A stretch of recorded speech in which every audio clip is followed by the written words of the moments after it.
બગદાણાના નવનીત બાલધિયાને માર મારવાનો મુદ્દો હવે પાટનગર સુધી પહોંચી ગયો. કોળી સમાજના નેતાઓએ મુખ્યમંત્રી સાથે મુલાકાત કરી, યોગ્ય તપાસ માટે એમને રજૂઆત કરી અને હવે આ કેસમાં તપાસ માટે એસઆઈટીની રચના કરાઈ છે. ત્યારે કેવી રીતે બગદાણા મેનેજિંગ ટ્રસ્ટીવાળા નિવેદનનો મુદ્દો માફી મારામારીથી લઈને રાજકીય બની ગયો, સામાજિક બની ગયો, આવો જોઈએ.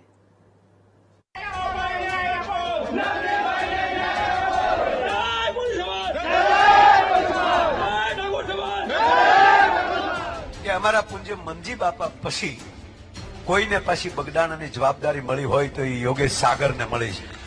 આજે પ્રોગ્રામમાં આવ્યા છે ધારાસભ્ય છે એ માટે નહીં, પણ અમારા બગદાણાના મેનેજિંગ ટ્રસ્ટી પણ બન્યા છે. આ બાપાની એવડી કૃપા થઈ છે, તાળીઓથી વધાવો.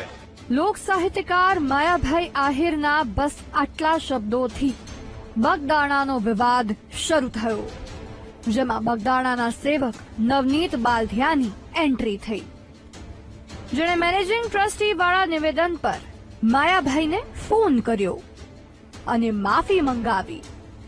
આ માફી પછી નવનીત પર હુમલો થયો. માયાભાઈના દીકરા જયરાજ પર આરોપ લાગ્યો અને કોળી સમાજના નેતા હીરા સોલંકીની વિવાદમાં એન્ટ્રી થઈ. વિવાદ ભાવનગરથી પાટનગર સુધી પહોંચ્યો. કોળી સમાજના 3 સાંસદ અને 15 ધારાસભ્યો મુખ્યમંત્રીને મળ્યા. નવનીત બાલધિયા પર થયેલા હુમલા કેસની ન્યાયિક તપાસ કરવાની તેમણે રજૂઆત કરી. કોઈ મુદ્દાઓ નહીં, અમારે જે ન્યાય અને અન્યાયની લડાઈ છે, જે વાસ્તવિકતા જે કંઈ બનાવ બન્યો છે એ વાસ્તવિકતા સાહેબને ધ્યાન ઉપર મૂકી છે. આ કોઈ સમાજ ટુ સમાજનો મુદ્દો છે નહીં.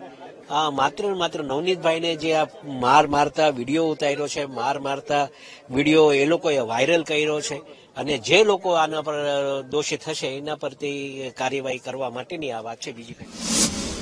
નવનીત બાલધિયાના કેસમાં એસઆઈટી રચના. જયરાજ આહિરે હુમલો કરાવ્યાના આક્ષેપ. પોલીસે આ કેસમાં આરોપીઓની ધરપકડ કરી છે, જેમાં નામચીન બુટલેગર સામેલ છે, જેણે નવનીતને માર માર્યો હતો.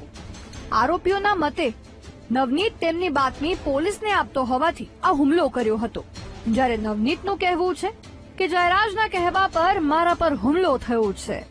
માયાભાઈ પાસે માફી મંગાવ્યા પછી જયરાજનો તેને ફોન આવ્યો હતો.